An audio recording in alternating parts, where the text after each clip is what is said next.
François Hollande entame donc une visite d'État de 2 jours en Inde. Une visite, on l'a compris, à des fins essentiellement commerciales, mais c'est l'occasion pour nous de nous arrêter sur ce pays qu'on connaît assez mal finalement. Avec vous, François Gauthier, bonjour, vous êtes auteur de « Quand l'Inde s'éveille, la France est endormie ».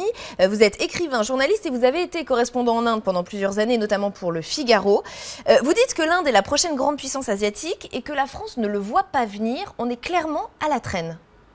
Nous n'avons pas un regard politique sur l'Inde. On a un regard culturel, Bollywood, la cuisine, le tourisme, mais on n'a pas un regard économique, bien sûr, puisque nous ne sommes que les 9e investisseurs en Inde, derrière la Belgique, la Suisse, l'île Maurice, et pas un regard politique pour un pays qui est une île de démocratie, dans une Asie en proie au fondamentalisme islamique, en Afghanistan, au Pakistan, éventuellement en Indonésie, et à la tentative d'hégémonie chinoise qui est très très importante, dont personne ne parle. Donc on n'a pas un regard politique sur l'Inde. Donc on l'a complètement sous-estimé, l'Inde, depuis des années. Si complètement.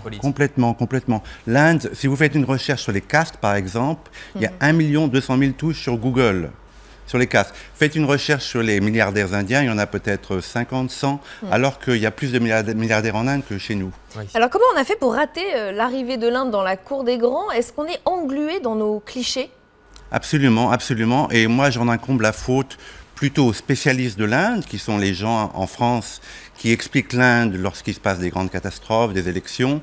Donc les indianistes du CNRS, de l'État, qui eux ressassent tout le temps les castes, les fondamentalistes, les tensions entre musulmans et hindous, la pauvreté, alors que l'Inde est un pays qui éclate, qui va éventuellement égaler la Chine. Faute des spécialistes, mais est-ce qu'il y a aussi pas faute des gouvernements successifs qui auraient évidemment dû voir cette question depuis longtemps, sous Jacques Chirac et Nicolas Sarkozy, par exemple, qui ont quand même essayé? Mais est-ce qu'il n'y a pas aussi une responsabilité des gouvernements? Les Français, ils vont en Inde 2 jours, comme M. Hollande. Là, 2 jours, on a tout compris, on a tout vu.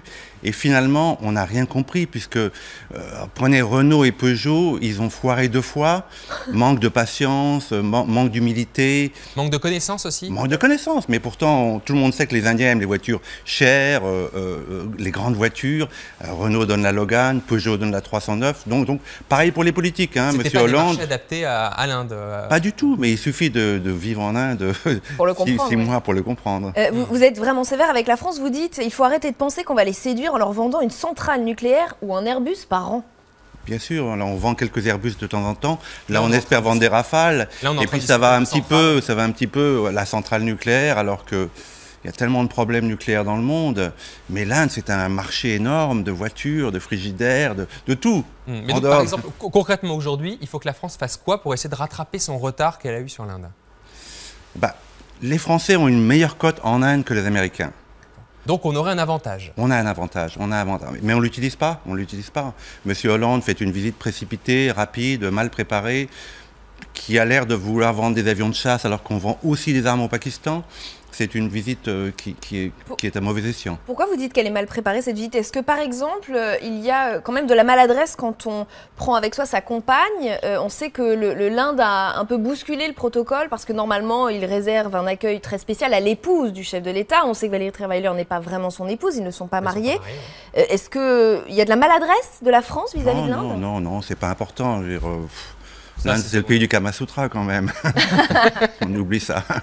Alors, vous dites également que c'est un pays très intéressant, évidemment, sur le plan économique, mais aussi, vous l'avez un petit peu abordé, il faudrait y revenir, sur le plan géostratégique. Et ça, c'est très important. Ça peut être un allié précieux, l'Inde. Très précieux, puisque il y a le Tibet, il y a l'Afghanistan. On vient de retirer nos forces d'Afghanistan. Qui va prendre la place des Américains quand ils s'en vont?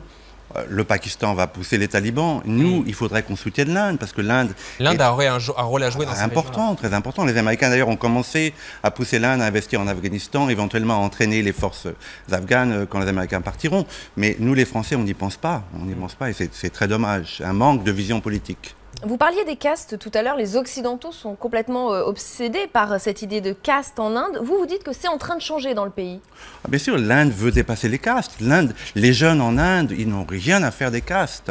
C'est vrai que les castes existent encore, il y a des mariages arrangés, dans les villages existent encore, mais ça s'estompe. Alors pourquoi cette obsession des castes chez nous? encore une fois, j'en incombe la faute aux indianistes, parce que l'Inde veut dépasser les castes, et nous, on n'arrête pas de parler des castes. Il y a également une affaire dont on a beaucoup parlé ces dernières semaines, c'est évidemment les relations avec Lakshmi Mittal, qui est quand même l'un des principaux investisseurs indiens en France, que Arnaud Montebourg évidemment a accusé de mensonges et de chantage. Comment c'est perçu sur place? Est-ce que ça peut compliquer les relations franco-indiennes dans les années qui viennent?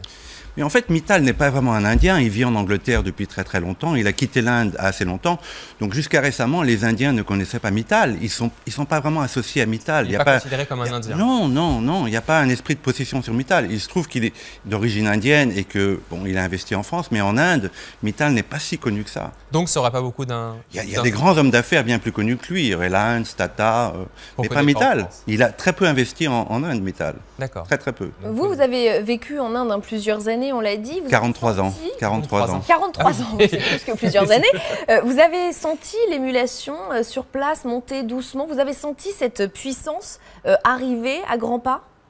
Alors, la Chine fait de l'ombre à l'Inde, parce que la Chine a un pouvoir centralisé fort, dictatorial, qui peut imposer le contrôle des naissances, qui peut imposer l'expropriation pour des autoroutes, alors qu'en Inde, c'est une démocratie, donc c'est beaucoup plus lent en Inde. Il y a un changement, mais je l'ai vu le changement, mais il est beaucoup plus lent, parce que c'est une fédération, il y a différents États, différentes lois, il y a beaucoup de contradictions, mais en même temps, cette démocratie, cet esprit pro-occidental, parce que les Indiens aiment l'Occident, ce qui n'est pas le cas de la Chine, c'est un grand atout, à mon avis, à longue échéance. Les Indiens aiment-ils la France? Beaucoup, beaucoup, beaucoup. Donc, en fait, il y a beaucoup d'optimistes. Il y a beaucoup d'optimisme. On a un avenir assez...